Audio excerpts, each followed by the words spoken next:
One day Henry wanted to rest, but Percy was talking to some engines. He was telling them about the time he had braved bad weather to help Thomas. It was raining hard. Water swelled under my boiler. I couldn't see where I was going, but I struggled on. Oh, Percy, you are brave. Well, it wasn't anything really.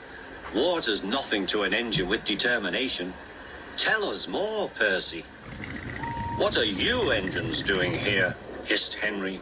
This shed is for Sir Topham Hatt's engines. Go away. Silly things, Henry snorted.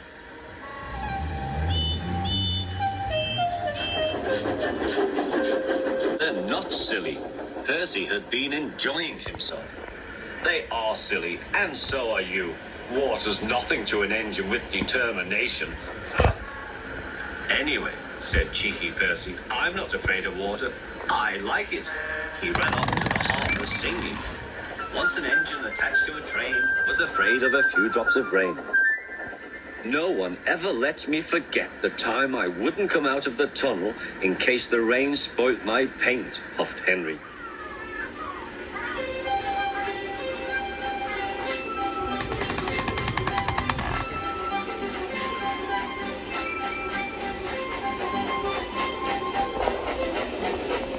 Thomas was looking at a board on the quay. Danger! We mustn't go past it, he said. That's orders. Why? Danger means falling down something, said Thomas. I went past danger once and fell down a mine. I can't see a mine, said Percy. He didn't know that the foundations of the quay had sunk. The rails now sloped downward to the sea. Stupid board, said Percy. Percy made a plan. One day, he whispered to the cars, will you give me a bump when we get to the quay? The cars have never been asked to bump an engine before. They giggled and chatted about it. The driver doesn't know my plan, chuckled Percy. Laughed the cars. Percy thought they were helping. I'll pretend to stop at the station, but the cars will push me past the board. Then I'll make them stop. I can do that whenever I like. Every wise engine knows that you cannot trust freight cars. Go on, they yelled, and bumped Percy's driver and fireman off the footplate. Off, said Percy, sliding past the board. Percy was frantic. That's enough.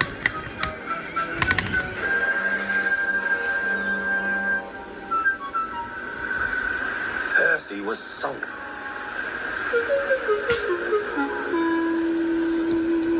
You are a very disobedient engine. Percy knew that voice. Please, sir, get me out, sir. I'm truly sorry, sir. No, Percy, we cannot do that till high tide. I hope it will teach you to take care of yourself. Yes, sir. It was dark when they brought floating cranes to rescue Percy. He was too cold and stiff to move by himself.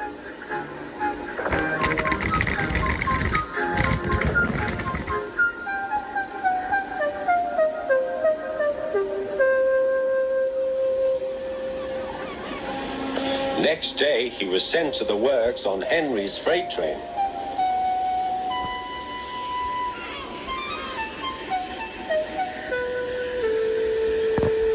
Well, chuckled Henry.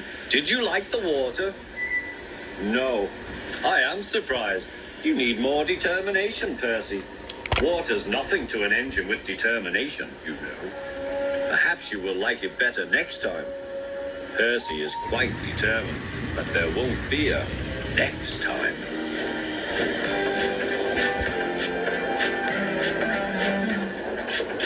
Lots of people travel to the big station at the end of the line. Engines from the other railways sometimes pull their trains. These engines stay the night and go home next day. Gordon was talking one day to one of these. When I was young and green, he said, I remember going to London. Do you know the place? The station's called King's Cross. King's Cross? Snorted the engine. London's Euston. Everybody knows that. Rubbish, said Duck. London's Paddington. I know. I worked there. They argued till they went to sleep. They argued when they woke up. They were still arguing when the other engine went away. Stupid thing, said Gordon crossly. I've no patience. Stupid yourself, said Duck. London's Paddington. Paddington, do you hear? Stop arguing, James broke in. You make me tired. You're both agreed about something anyway. What's that? London's not Euston, laughed James. Now shut up. Gordon rolled away, still grumbling. I'm sure it's King's Cross. I'll go and prove it.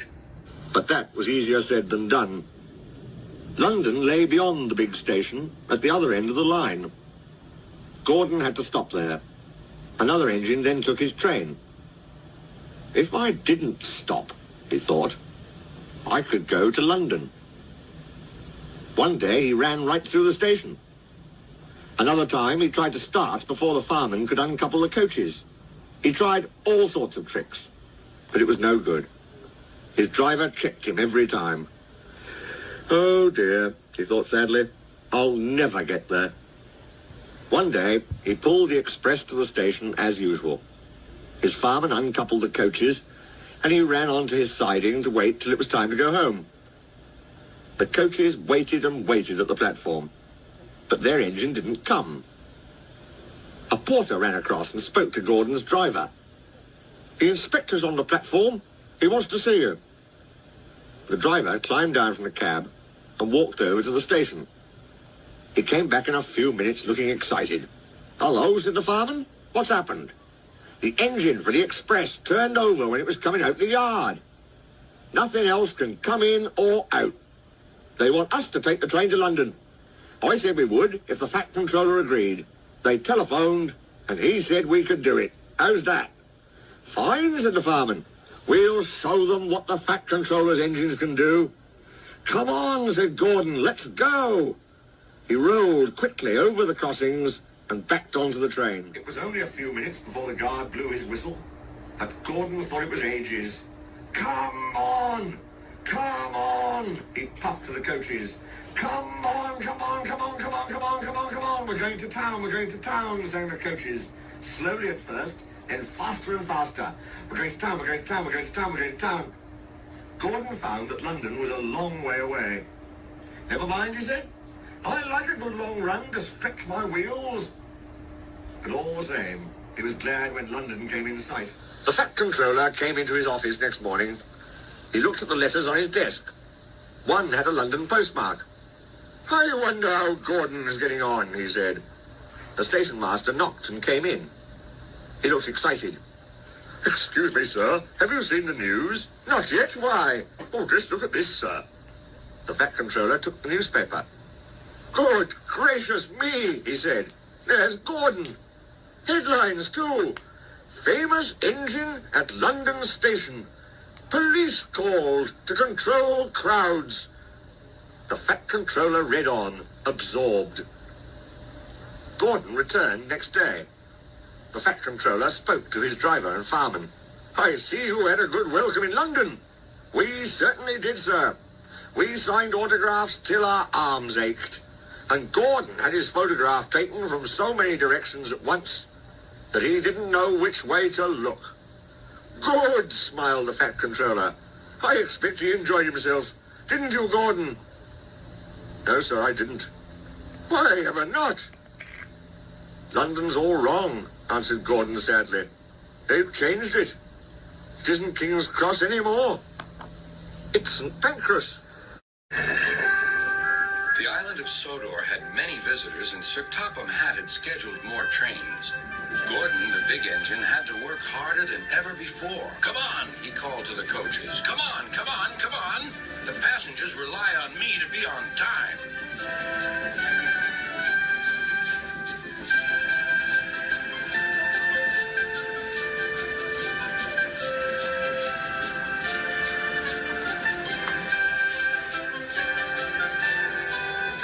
Whenever Gordon finished one journey, it was time for another to begin.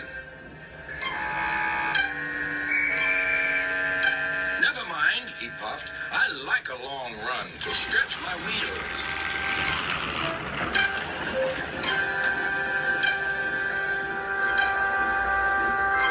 Even so, Sir Topham Hatt decided that Gordon needed a rest. James shall do your work, he said kindly. James was delighted. He liked to show off his smart red paint and was determined to be as fast as Gordon.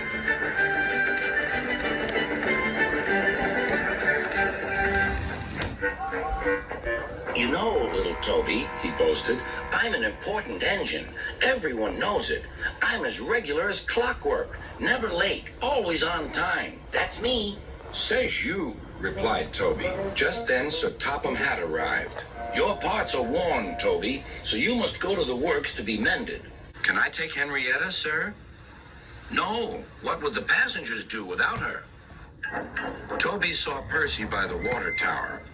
Don't worry, Toby. I'll take care of Henrietta until you get back.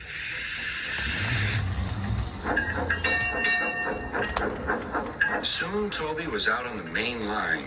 He clanked as he trundled along. He's a little engine with small wheels. His tanks don't hold much water. He had come a long way and began to feel thirsty. In the distance was a signal. Good, he thought. There's a station ahead. I can have a nice drink and a rest until James has passed. Toby was enjoying his drink when the signalman came up. He had never seen Toby before. Toby's driver tried to explain, but the new signalman wouldn't listen. We must clear the line for James with the express. You'll have to get more water at the next station.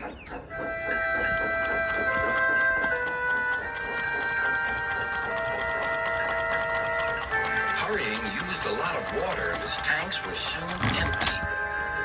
Poor Toby was out of steam and stranded on the main line. We must warn James, said the fireman. Then he saw Percy and Henrietta. Please, take me back to the station. It's an emergency. Henrietta hated leaving Toby.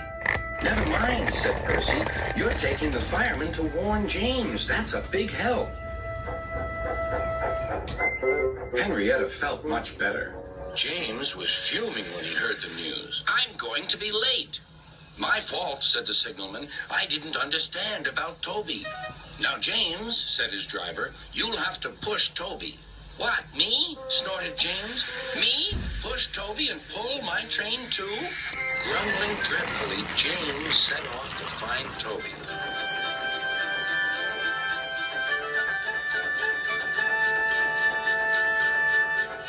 He came up behind Toby and gave him a bump. Get on, you!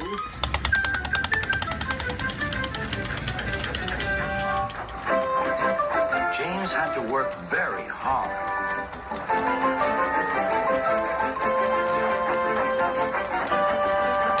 When he reached the workstation, he felt exhausted. Some children were on the platform. Coo! The express is late, and it's got 2 engines. I think James couldn't pull it on his own, so Toby had to help him. Never mind, James, whispered Toby. They're only joking, said James. Toby just smiled. One evening, Thomas brought his last train to the junction. Percy was glad to see him. Are you on your way to the big station, Thomas? Yes, I am. Why? Because I'm going there, too. I think something's up. Toby looked up at the sky. Where? Not up there. Down here, laughed Thomas. How can something be up when it's down? Thomas was too excited to explain. Bust my buffers. Look over there. Mavis, Oko, Bill, Ben, Donald, Oliver, and Douglas raided past. Good evening, you 3, whistled Donald. Aren't we all a fine sight? Very splendid indeed, admired Toby. Sorry we can't stop. Sir Topham Hatt wants us all together at the station. What is this about? Asked Thomas. Sir Topham Hatt has a plan, answered his driver. Come on. So So they followed the other engines to the big station at the end of the line.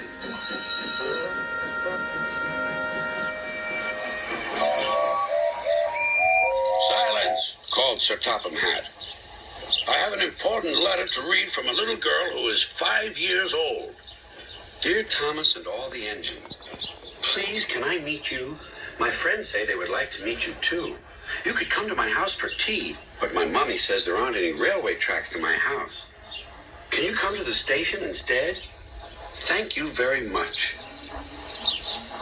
It seems, continued Sir Topham Hatt, that there are many girls and boys who would like to meet you. Therefore, we're all going to the big city far away. Hooray! Hooray! The engines whistled. Silence! Other engines will be working here while you're away, so please show them what to do. As Annie and Clarabelle were going to the big city too, Thomas and Oliver practiced with some other coaches.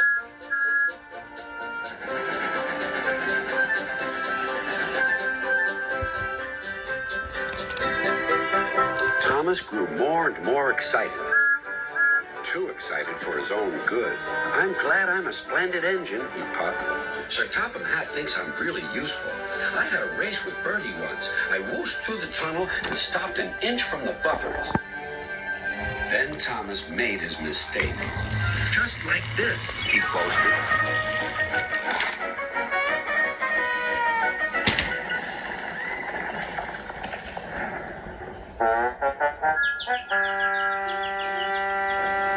No one was hurt, but Thomas's front was badly bent. They telephoned to Sir Topham Hatt.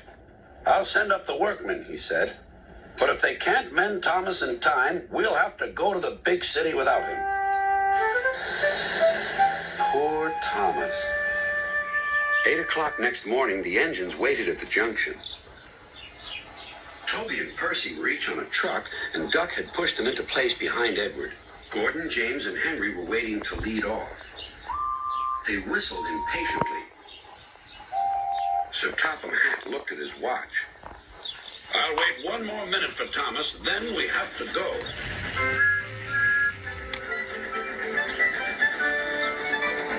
Oh, thank goodness you're still here, panted Thomas. I hope we're not late, as it's just after 8. The conductor blew his whistle and waved his flag. The engines cheered. Look out, big city, here we come. And the cavalcade puffed away.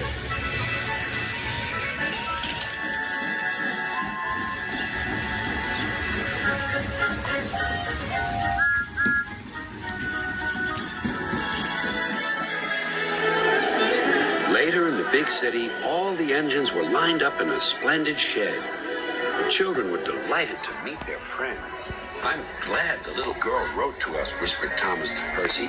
Isn't it wonderful what happiness a letter can bring?